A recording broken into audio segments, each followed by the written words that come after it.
Normál esetben ugye a tengermalacok, hogy folyamatosan esznek a nap folyamán, ha bármi probléma miatt betegségből kifolyólag nem kezdenek el, vagy elkezdenek kevesebbet enni, ugye ez a bérsár mennyiségének a csökkenésén is fog látszódni. 12 órás koplalás után, amikor valami miatt már nem eszik, vagy nem vesszük észre, nem vagyunk otthon, ritkán azért, de el tud jutni egy olyan súlyos fokú gázosodásra, bélflóra felborulásra, ami már életveszélyes lehet. Ami olyan, hogy nem is biztos, hogy már mi meg tudjuk menteni.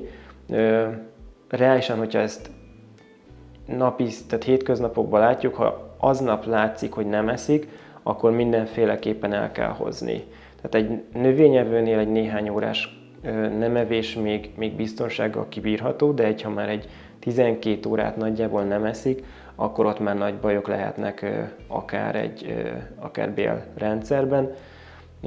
Itt tényleg ilyen szempontból viszont érzékeny a bélflórájuk, hogyha nincs megfelelő rostbevitel, leállnak a belek, a rossz baktériumok el tudnak szaporodni benne, toxintermelés indul el, és ezek felszívódva viszont több szervet tudnak károsítani. Tehát náluk a folyamatos evés ez tényleg egy létfontosságú kérdés, mert nagyon sok problémájuk lehet, amit nem is biztos, hogy akkor fogunk tapasztalni, hanem mondjuk hetekkel, vagy akár néhány hónappal később.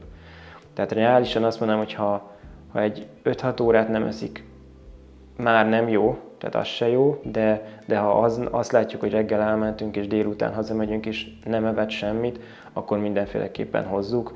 Meg kell nézni, hogy mi az oka, mert ha mondjuk egy elzáródással van dolgunk, ritka malacban egyébként, de hogyha mondjuk egy gyomorcsavar vagy bármi elzáródás van, akkor nem is szabad etetni, mert akkor máshogy kell ezt megoldani.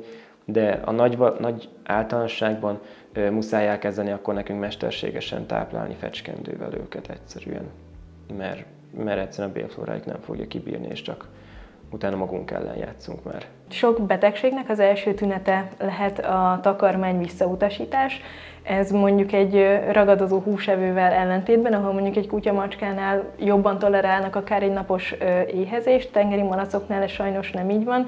Itt már akár 12 órás koplalás olyan folyamatokat indíthat be, amik súlyos következményekkel járhatnak, van, hogy visszafordíthatatlanok is.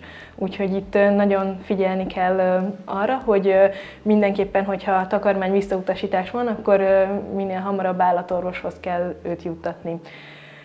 Hogyha nem eszik magától semmit, és addig is mit tudunk otthon csinálni.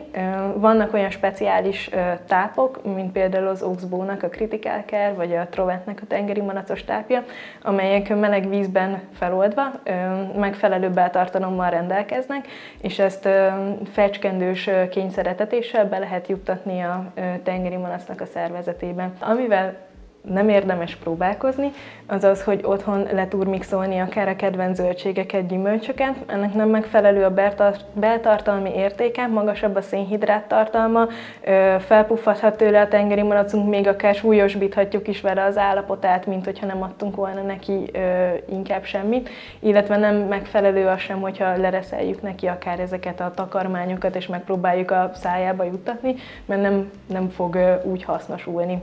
Úgyhogy a fecskendős kényszeretetés megfelelő erre kifejlesztett tápokkal kivitelezhető, de ennek is a pontos mennyisége, illetve az etetések gyakoriságával kapcsolatban az állatorvossal kell mindenképpen egyeztetni.